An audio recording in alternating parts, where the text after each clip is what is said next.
지금 본 것처럼 에스더서 말씀을 함께 나누도록 하겠습니다.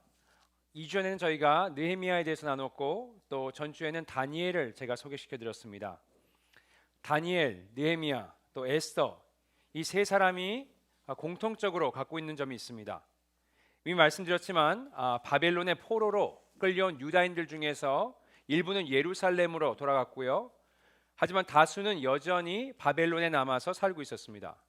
그 중에 다니엘, 느헤미야, 또 에스더가 포함되어 있었습니다.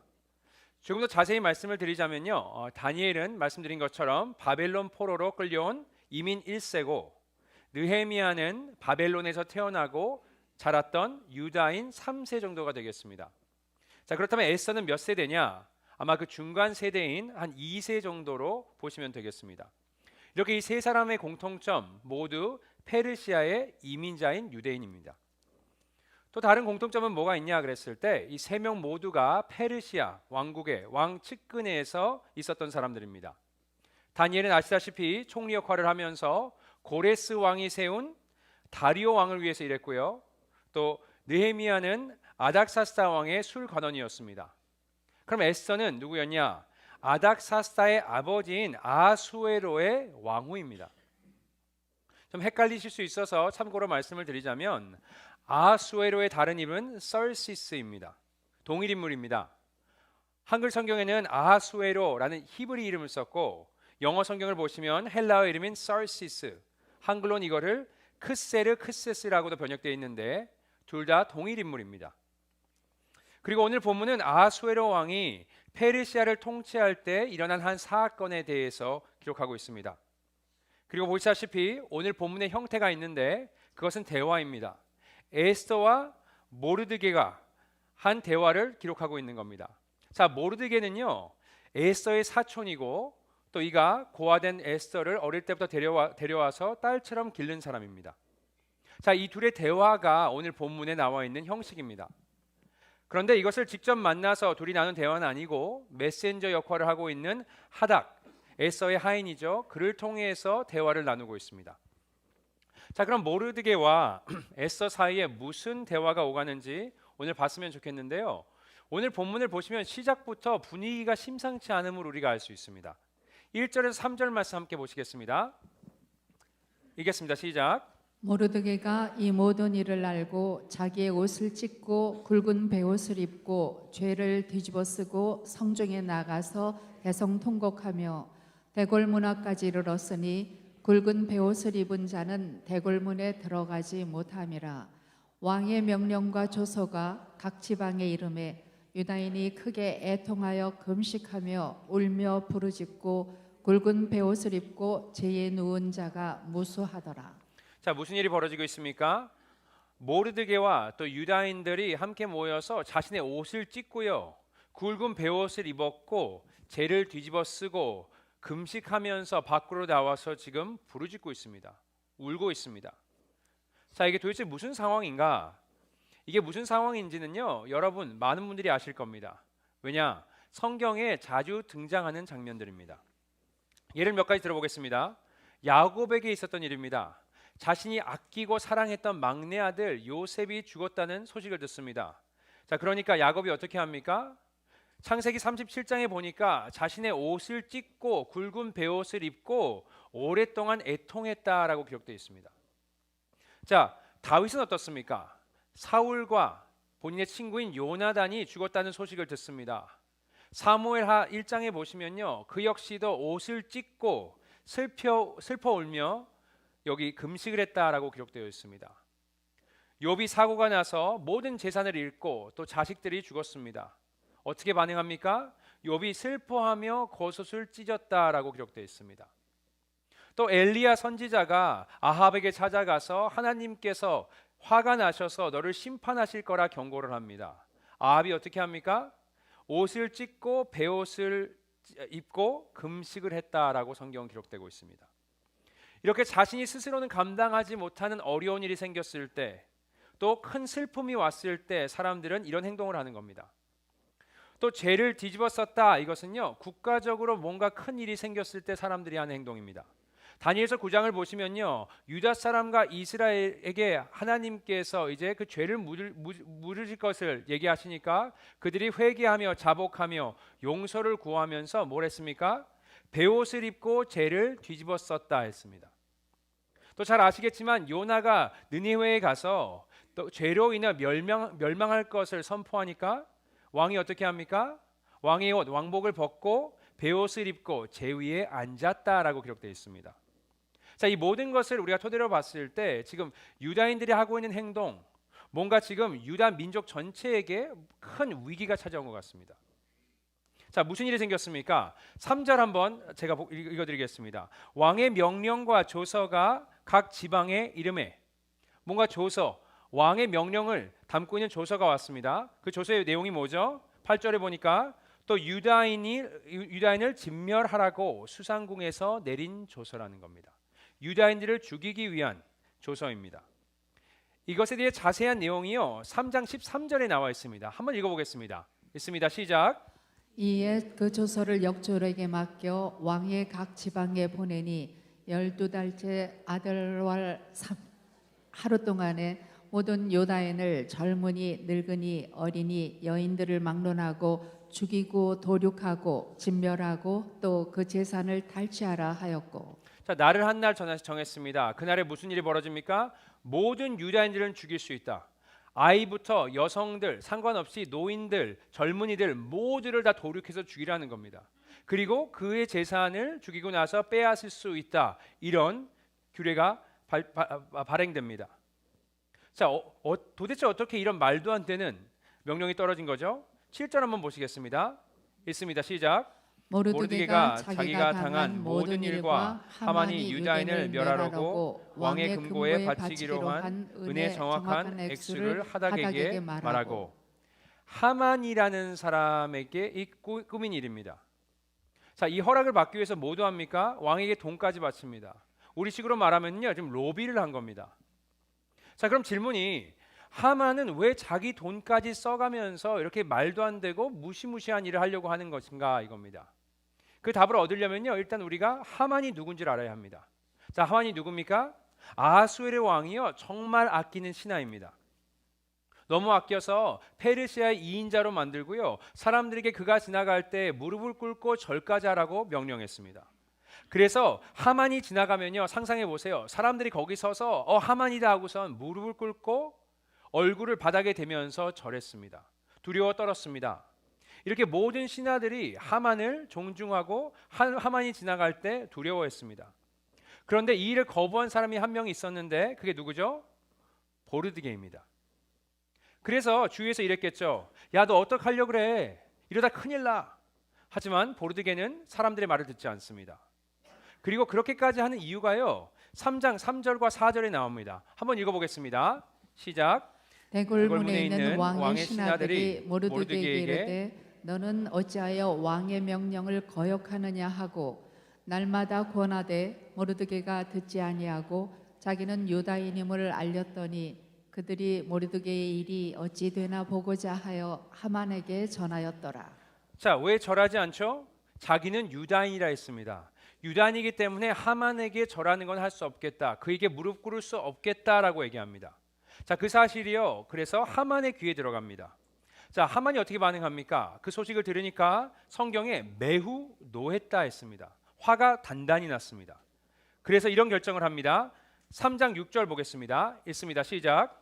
그들이 모르드게의 민족을 하만에게 알림으로 하만이 모르드게만 죽이는 것이 부족하다고 생각하고 아하수에로의 온 나라에 있는 유다인 곧 모르드게의 민족을 다 멸하고자 하더라. 모르드게 한 사람만 죽이는 것은 충분치 않고 유다 민족 전체를 다 도륙한다고 합니다. 제가 이 말씀을 보면서 좀 이렇게 느낀 점이 있습니다. 조금 이상하다. 여러분들 그렇게 느끼지 않으세요? 좀 과하다. 그냥 모르드게가 인사를 안 하고 무릎을 꿇지 않아서 화가 났으면, 괘씸하면 모르드게 한 사람만 잡아 죽일 것이지 어떻게 한 민족 전체를 학살할 지금 생각을 하냐 이겁니다. 이게요, 저는요 상식적으로 이해가 가지 않는 거예요. 아무리 사람이 욱하고 화가 나도 이 정도 결정을 하는 것은요 정말 쉽지 않은 일입니다. 그래서 드는 생각이 뭔가 다른 이유가 있지는 않을까? 여러분, 다른 이유가 있을까요, 없을까요? 다른 이유가 없었으면 제가 여러분에게 이런 질문도 안 하겠죠, 그죠? 다른 이유가 있습니다. 그리고 그 이유가요, 성경 에스더서에 잘 나와 있습니다. 자, 에스더서 전체를 보시면요, 하만이란 사람에 대해서 언급을 할 때 계속해서 사용되는 호칭이 한 가지가 있습니다. 여러분도 한번 찾아봤으면 좋겠습니다. 3장 1절 제가 읽어드리겠습니다. 그 후에 아하수에로 왕이 아각 사람 함므다다의 아들 하만. 10절입니다.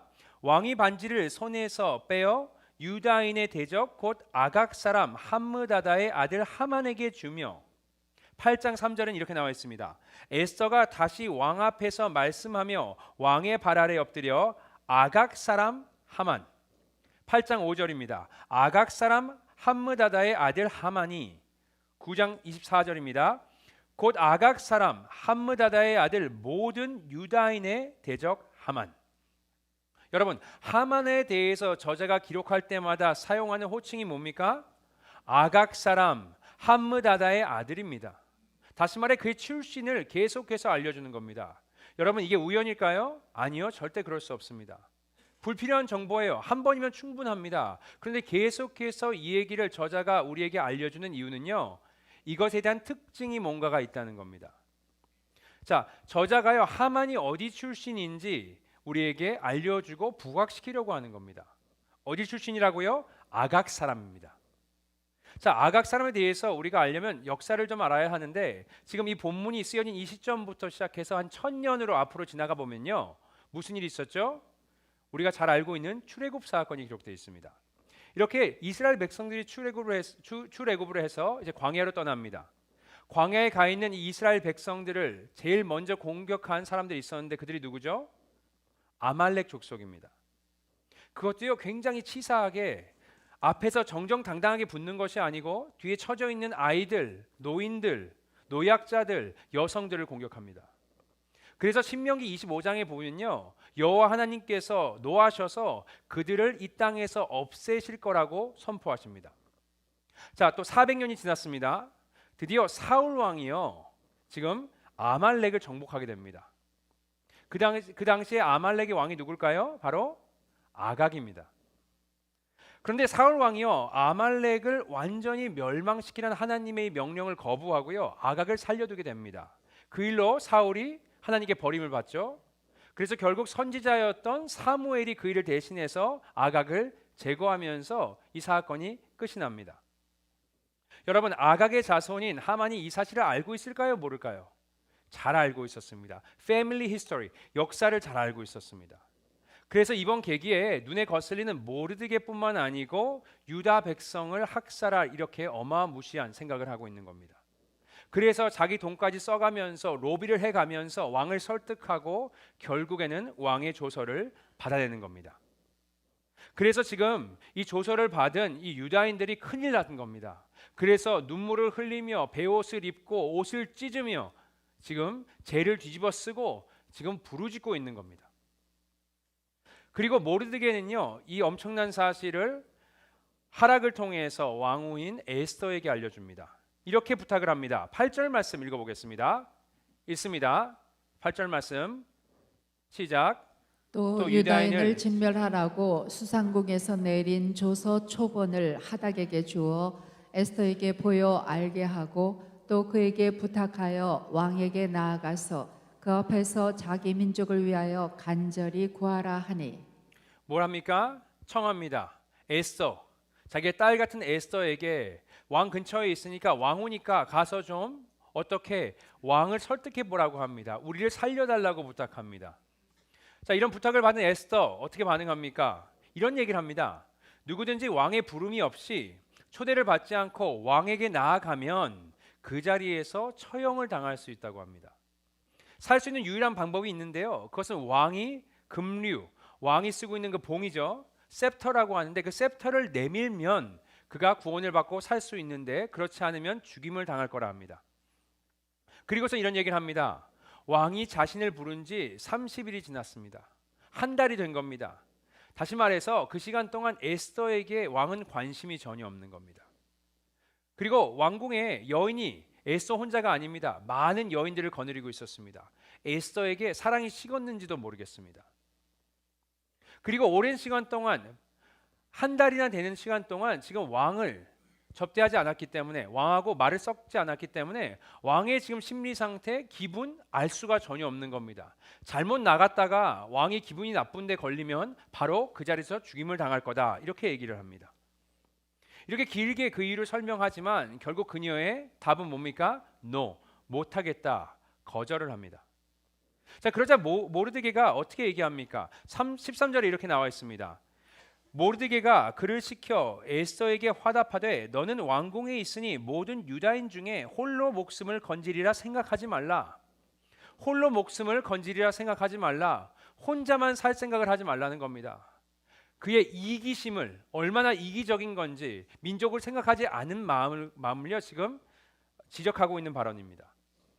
자, 그러니까 모르드게가 또 이런 얘기를 합니다. 에스더에게 14절을 보시면 내가 왕후의 자리를 얻은 것이 이때를 위함이 아닌지 누가 알겠느냐 하니.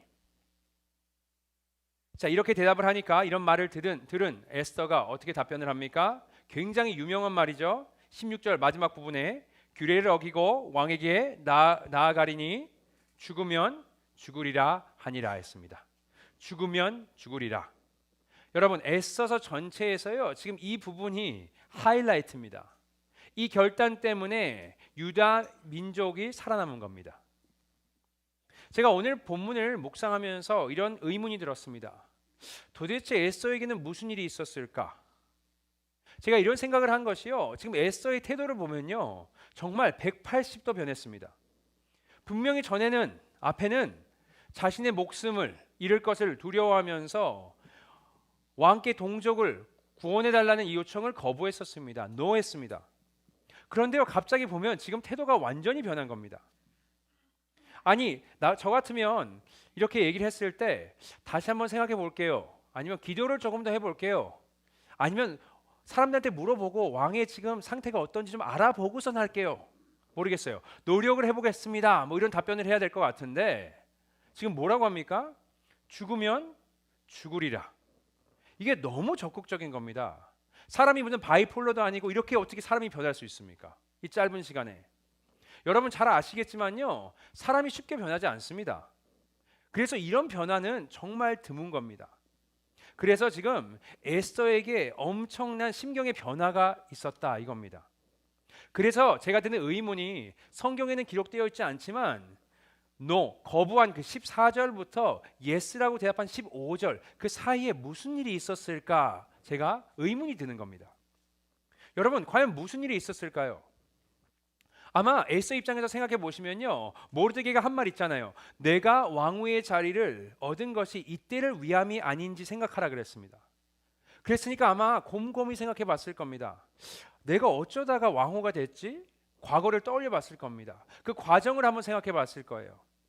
자, 여러분 성경에 기록되어 있습니다. 에스더가 어떻게 왕후가 됐습니까? 자, 와스티 왕후가 폐위된 후에요, 신하들이 간청을 합니다. 왕후를 새로 뽑읍시다. 왕이 생각하니까 좋은 생각 같아요. 그래서 그렇게 하자고 합니다.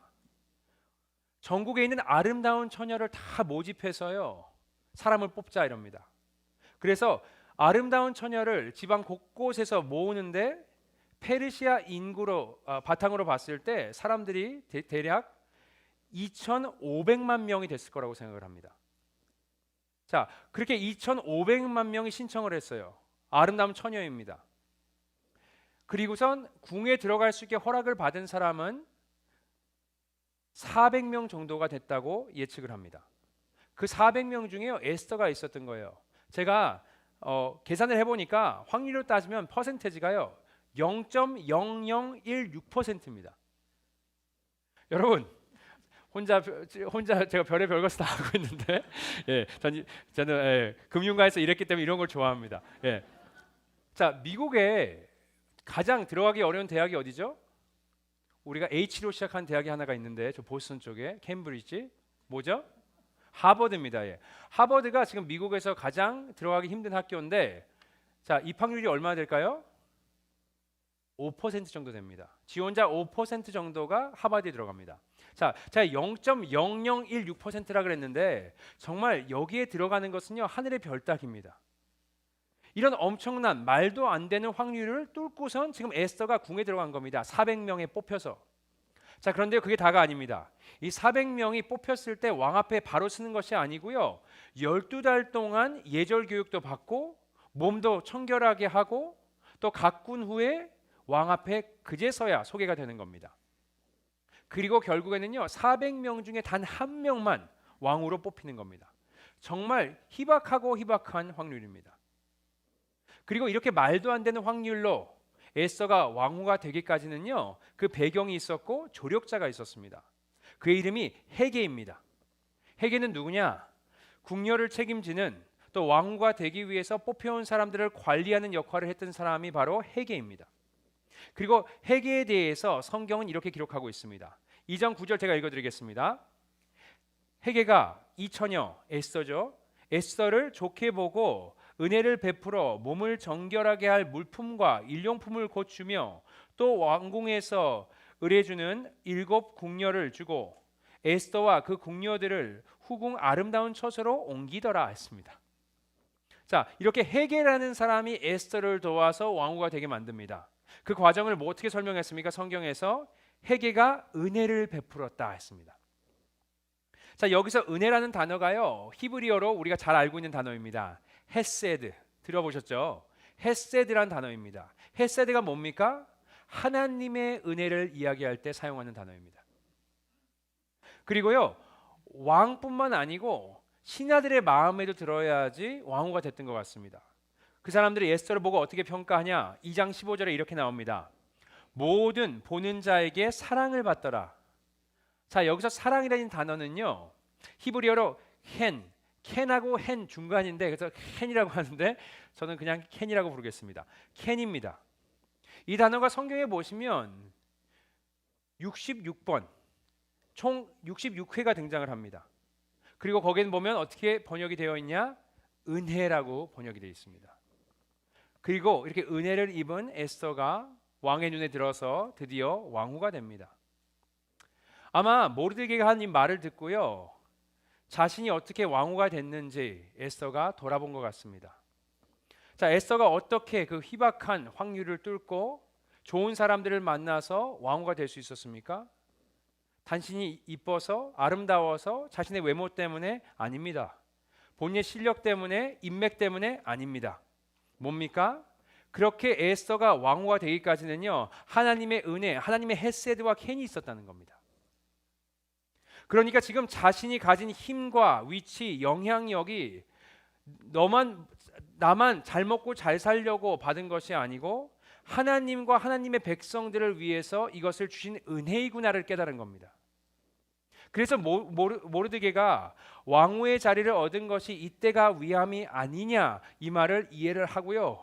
그렇게 이기적이고 두려워했던 에스더가 죽으면 죽으리라 이렇게 결단할 수 있었던 겁니다. 여러분 우리도요 에스더와 비슷합니다. 에스더와 마찬가지로 이기적인 사람들입니다. mine, 내거, 내 생각밖에 안 합니다. 내 인생이요 다른 이들의 인생보다 더 중요합니다. 내 아픔이 안 좋은 일이 있었을 때 내 아픔이 다른 사람들의 아픔보다 더 아프게 다가옵니다. 나에게 좋은 일이 생겼어요. 남에게도 좋은 일이 생겼어요. 나에게 좋은 일이 생겼을 때 더 기쁨이 옵니다. 내 가족, 내 아이에 대해서 생각합니다. 다른 아이들보다는 내 아이들을 더 사랑하게 되었습니다. 이렇게 이기심이 있습니다. 내 직장, 내 커리어, 내 비즈니스가 중요합니다. 제가 오늘 본문 말씀을 준비하면서 좀 부끄러운 점이 있었습니다. 저도요 이기적인 사람이라 내 사역, 내 교회, 내 목회가 더 중요한 겁니다. 하나님 일을 한다며 제가 있는 사람이지만 참 나도 이기적인 사람이구나라는 생각을 하게 됐습니다. 이런 면에서 볼 때요 우리가 에스더와 크게 다르지 않습니다. 에스더와 우리 모두 이기적입니다. 또 앞일을 알 수 없기 때문에 에스더가 느끼는 이 두려움 우리도 느낍니다. 특히 죽음 앞에서는요 두려움을 느낍니다. 하나님의 능력이 없다면 내가 두려움을 느낄 것입니다. 이런 이기적이고 겁이 많은 우리가 에스더처럼 어떻게 죽으면 죽으리라 이렇게 선포할 수 있는 거죠? 여러분 그건요 내가 가진 것, 나의 은사, 나의 달란트, 나의 물질, 나의 영향력, 나의 위치, 나의 관계들이 내가 스스로 노력해서 이룬 결과물이 아니고 하나님께서 주신 은혜라는 걸 깨달으면 이게 가능한 겁니다.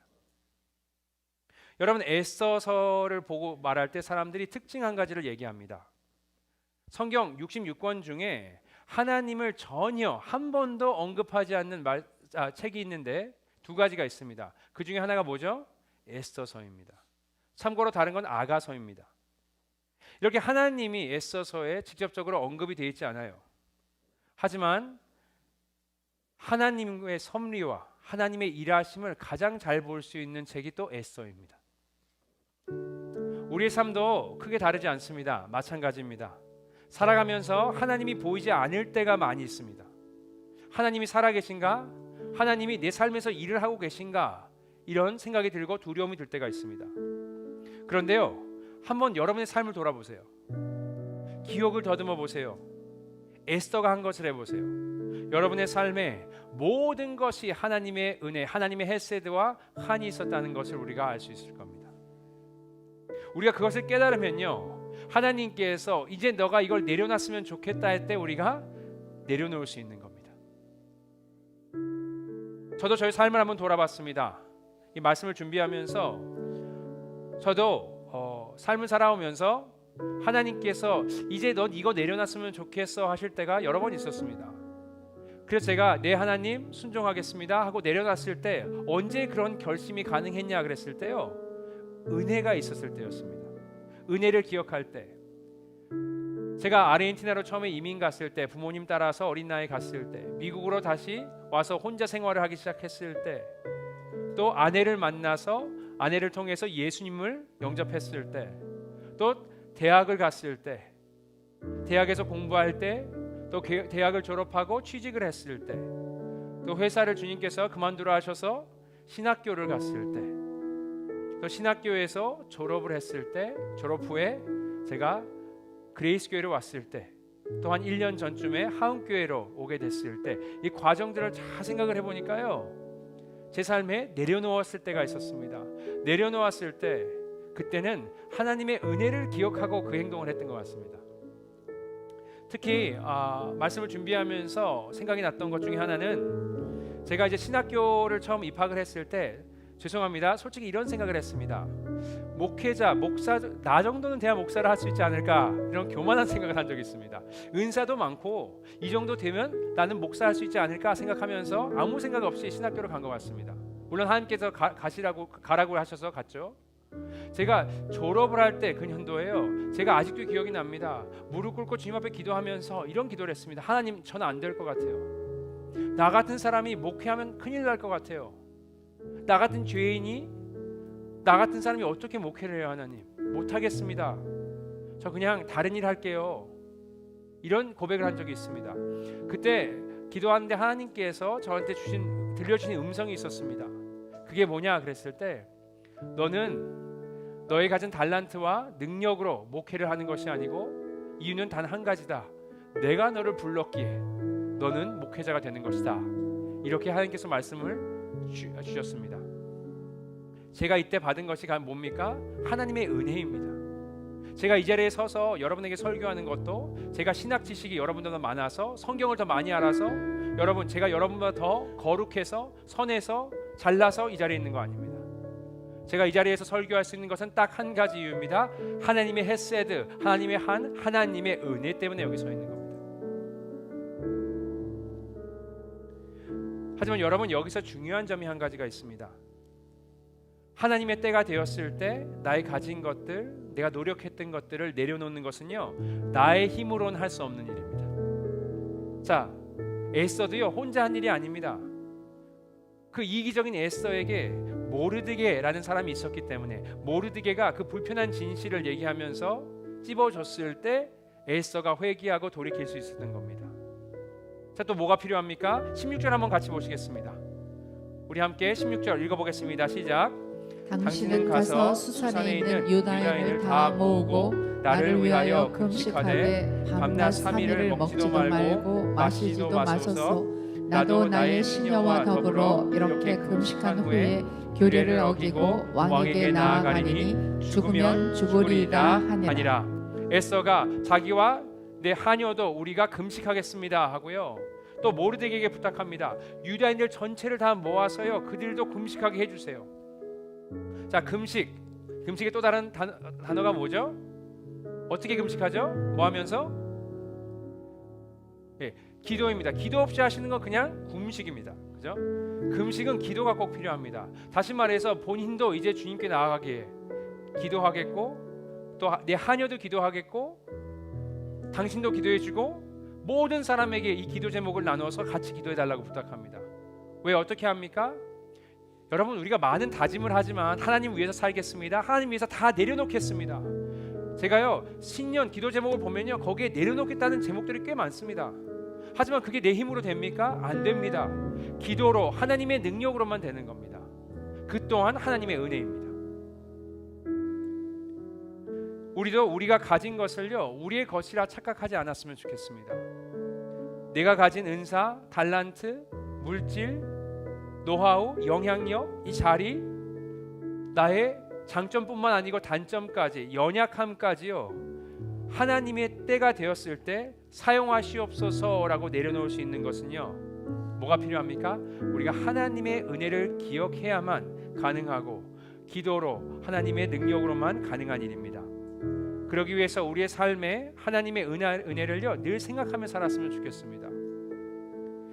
또 내 주위에 많은 모르드게를 찾으셔서 나를 올바른 길로 이끌어 나갈 수 있도록 도와달라 요청하시고, 또 내 삶에 많은 동역자들을 찾으셔서 함께 기도하시면서 우리가 하나님의 일을 하나님의 때에 하나님의 은혜로 감당하시는 저 여러분 되시기를 예수님의 이름으로 축복드립니다.